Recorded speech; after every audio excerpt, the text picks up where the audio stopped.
Just recently, I went to the doctor, because I'm getting old. But I went to the doctor first time in 14 years. Finally made it, because again, I'm getting old. No, I went because heart disease runs in the family, and my mom made me go. That's why I went. Apparently, she's like, prevention's the best medicine for that one, Michael. I was like, yes, ma'am. So I was like, okay, yeah, I probably better go check out the doctor and see how he's doing. But again, it kind of went just as I thought, because the funny part about my visit to the doctor was that as I walked in, again, you know me, just peak physical specimen of athletic prowess. I walk in and they're just like, what are you doing here? Because they're used to like older people coming in that are like, man, I think I might have a heart attack soon. They're used to that, but then, I come in and they're just like, why are you here? What are you doing here? And so I tell them, I probably need to get my heart checked out. And so they run me through all the tests, what's your weight, what's that called thing? Blood pressure, what's your blood pressure at? Listen to my heart, all that stuff. And they're just like, yeah, you're doing great. And so I go, well, no, I think I need to have my cholesterol checked, things like that. And so they go, well, what's your diet like? Like, do you eat poorly? I was like, no, chicken and rice every day, pretty clean. Okay. Do you exercise? Yeah, every day. Okay, symptoms. You must be having some symptoms. And I go, no, it's just the family history. It's really bad. And they go, well, we're just not really concerned. Just take my blood.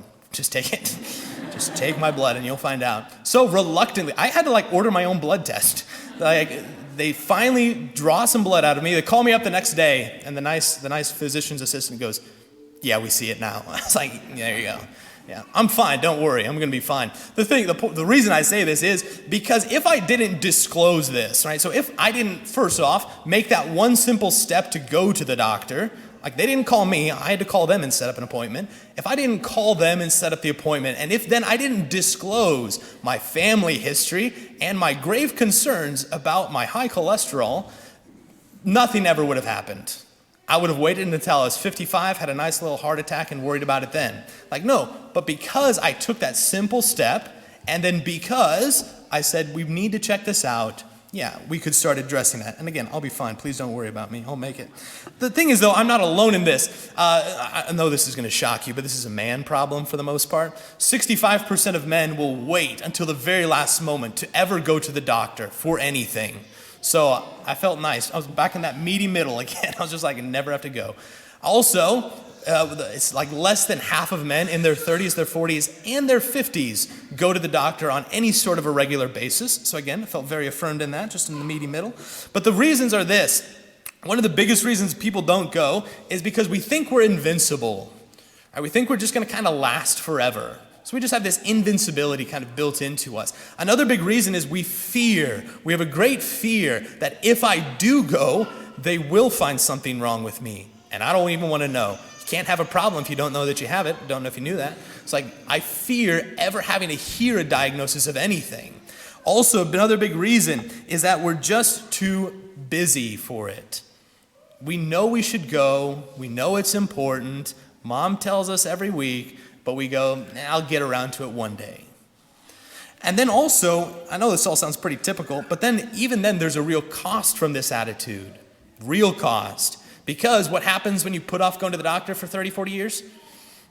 They don't find anything for 30 or 40 years. And so by that time, it's way worse than it was 30 or 40 years ago. So it's worse diagnosis than it would have been earlier on. It also has a greater than impact on your family and your community because you're worse off at that point than you would have been earlier on. It also then has a greater economic impact because all of a sudden, for many different factors, this just has a bigger economic. So all these things. The point, and the reason I bring it up is this, we have to be the ones to take that step to go see the doctor in this example, but then we also then have to be the ones to disclose what's going on. Simple things. But when we do that, but if we don't do that, again, we're going to end up hurting ourselves and those around us more the longer we wait. St. Jerome, again, he's one of the great saints in the history of our church. St. Jerome translated the entire Bible from Greek and Hebrew into Latin, so he's a biblical scholar. He knew the scriptures better than anyone. St. Jerome said it this way, if the sick person is too ashamed to show his wound to the doctor, the medicine cannot heal what it does not know. If the sick person is too ashamed to show his wound to the doctor, the medicine cannot heal what it does not know. Okay. Is St. Jerome trying to give us medical advice? Probably not. What's St. Jerome probably concerned with? It's our spiritual health. And St. Jerome uses this image of a doctor, of a physician, as an image to help us understand the health of our own souls and our own hearts. That's what Jerome's getting at. And in particular, when he brings up this line in this image, he's speaking about, in particular, the sacrament of reconciliation, that sacrament of confession, the sacrament we call of healing. Right? I don't know if you knew that. In the church, we have this little doctor's office. It's called the confessional. Whereas St. Jerome points out, we have to be the ones, one, to take that step and go there, but then two, we have to be the ones to disclose what's going on within our hearts and within our souls. Because if we don't, what? Well, then how's the divine physician supposed to help? This is what Jerome says. Consider a physician. If a patient conceals his wound out of shame or fear, the doctor, unaware of the injury, can't apply the remedy. Likewise, the soul's sins, if not confessed and laid bare before God, they remain unhealed. For just as a doctor doesn't know how to heal unknown wounds, so too God doesn't forgive unconfessed sins. Thus, to receive mercy, Jerome says, one must not flee, but reveal all to the divine physician. Okay, so this is what Jerome's getting at. If we want to experience, like we're here in the middle of Lent, we're here in the middle of this series, seeking the healing power of God in our lives. If we want that healing, that there's one thing we really shouldn't avoid, and that's the doctor's office. That's this divine physician in the powerful sacrament of confession. One of the most commonly used teachings or parables of Jesus to talk about confession is the gospel that we have today. That's why I bring it up today. It's the story of this prodigal son. And a lot of confessionals, and even in our confessional, go in it sometime, you'll see. There's this beautiful reproduction of Rembrandt's The Return of the Prodigal Son. So that very, very famous painting, right, where the prodigal son returns to his father. Very famous.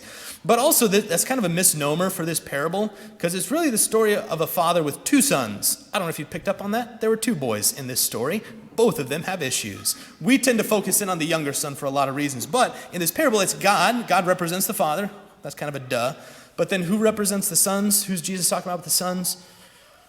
That's us, right? It's us. And at different times in our lives, different seasons of our life, hopefully we can see ourselves in both. At times, it's the same day we see both of them in ourselves. But hopefully we can see ourselves in both. The younger son's the one we typically identify with, because this is the son that sins, right? He's the big sinner. Real juicy stuff. The son goes up to his father one day and says, "Hey, you old bucket of bones, wish you were dead, but since you're not, if you could just give me my money now, that'd be great." So the father gives him his inheritance earlier on. And what does the son do? It's one of my favorite lines in the whole Bible. He goes off and leads a life of dissipation. It's just a beautiful word. Like, who even decided to translate that? Dissipation.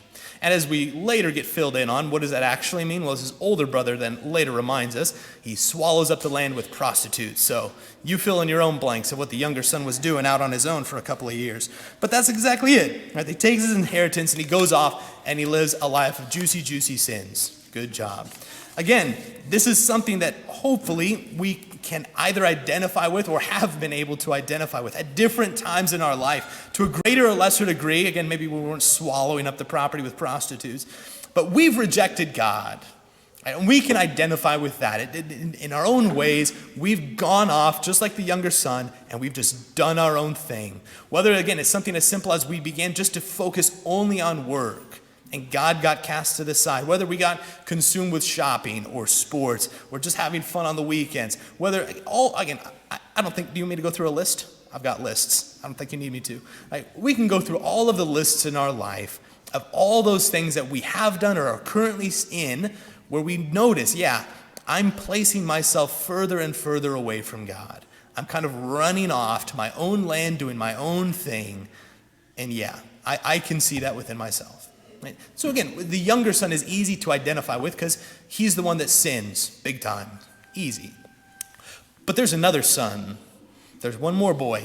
And this older son is the one we usually forget to talk about. Because even though, again, think, who is he? He's the older son. He's the good kid. Was anybody ever the good kid? I was the good kid. Right? I had an older brother. He was the bad kid. I was the good kid. Right? So I'm very much identified with the older son because this is the son that stayed at home. He did the right thing. Right? He followed all the rules. He was the good boy. He did what dad told him to do. He was always there, always showed up. But what's the older son's problem? He resents his dad. And he resents the fact that he's made that choice now. Again, hopefully we can start to identify even ourselves in that. You're here on a Sunday Mass, good job, right? We're good little Catholics, we follow all the Catholic rules. No meat on Fridays because it's Lent. I fast on Fridays when I need to because I'm a good little Catholic. I pray my rosary, I'm good, right? We follow all the rules, good job. But then what can often happen to us, good little girls and good little boys? We can start to resent that and resent others who don't do that. In other words, our sin can often and easily be a pride and a self-righteousness. And so in both cases, the younger boy and the older boy, both of them have issues. Even though one of them looks like a good little boy, right, he has issues too. But what happens? What we see is, in both cases, the father goes out to them. Right, to the younger son, right, we're told when he's a long way off, the father catches sight of him and runs out to greet him. But even the older son stays outside during the party, and what happens? The father goes out to him. Always, the father is seeking to go out and to restore his children to communion, right, to heal them, to bring them back into the family. That's always what God the Father is seeking to do, always. Okay, beautiful thing.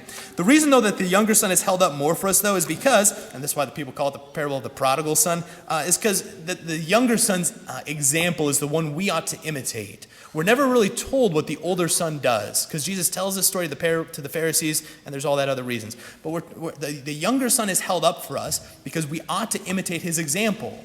What does the younger son do? Again, my second favorite line in the whole Bible. And coming to his senses, this younger son, right, all of a sudden it kind of dawns on this kid, oh, I'm an idiot. I've done some really stupid stuff.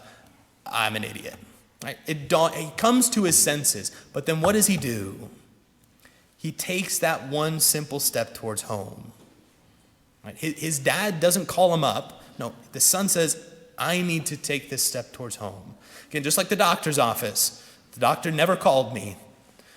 I had to make that one simple step. And once I called, they were happy to help. Right? But I had to make that step towards home. Right? Same thing with this younger son. This younger son has to make that step. And then what else does he do?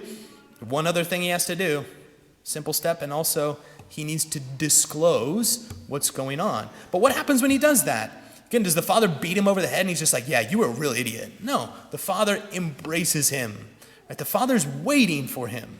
And that's why this story is just so beautiful. It helps to reveal God's heart to us. God's not waiting to beat us over the head once we finally come to our senses and recognize we've been idiots. No.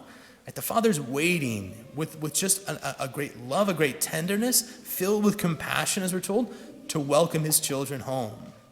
Right, so that is just a very important thing for us to focus in on. So go again, think of that quote from St. Jerome.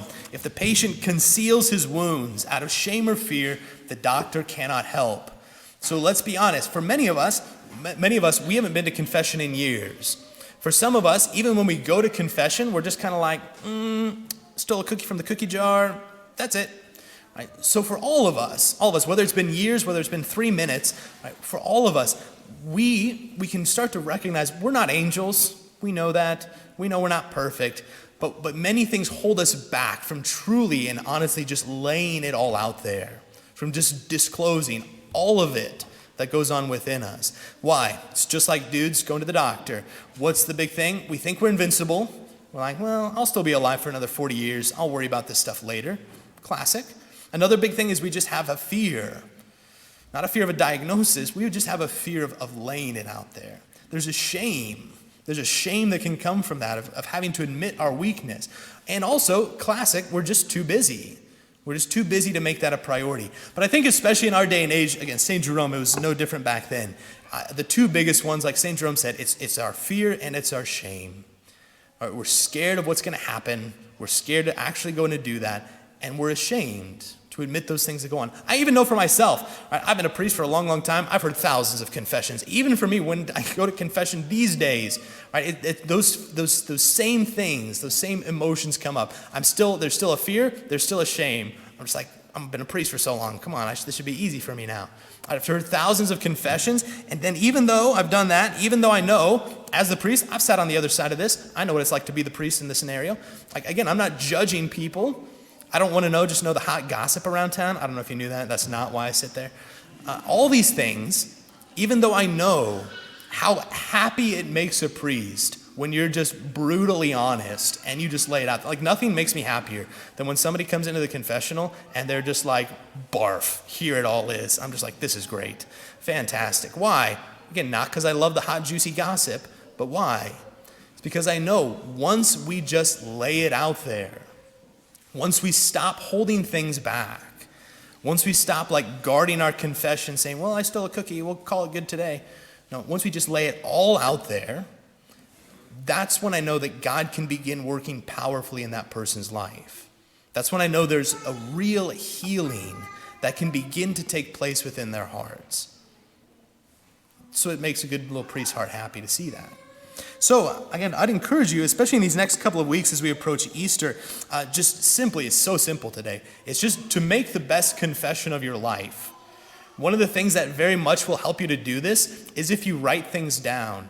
You're going to want to hold on to this list tightly, but just write it down. Make a note in your phone, but title it like grocery list. Then your kids won't read it, don't worry. Just write things like that. But just write it down. And so instead of forgetting things, because again, we walk into the confessional and we forget everything we thought we were going to say, just write it down and then just lay it all out there. Lay it all out there. We have our penance service coming up here in a couple of weeks, and like I do all the time, I bring in a bunch of extra priests just so the one good excuse that you can come up with, which is I don't want to have to tell these things to Father Michael, I take that excuse away. Right? I'll bring in priests you never have to talk to again. Right? So this helps with the fear, it helps with the shame. Like, I can go talk to a random stranger about this. I can do that. Right? Here we go. Right? But why? Why? Because when we do that, again, just like the prodigal son, when we take that one step towards home, when we just open up to disclose what's been going on, God can do powerful things with the rest of it. Powerful things. We just have to take that simple step for our part. So reject that shame, reject the fear, and just place it all in God's hands. Because when we do that, that's when the divine physician, as St. Jerome says, this divine physician can work powerfully in our lives, bring about a great healing, something greater than we could ever ask for or that we could ever imagine.